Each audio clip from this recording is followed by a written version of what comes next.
Sen bir ötem sevgi tek unuttun beni. Kalbimde çok incidim sen giden günden. Ağladım sevgimizin gözlerinden mən. İndi yalnız kalmışam həsrətində bir. Her bir öten səhərdə gözlədim səni.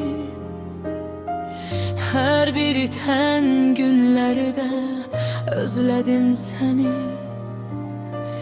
İndi dünyamda belə dəyişsə mənim səninəm.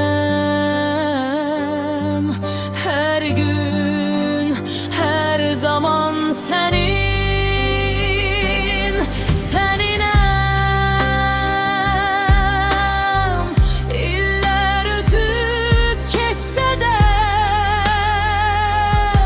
bil ki yalnız səninəm. Məndən uzaq düşsən də sən məni düşünən. Ömrümün en güzel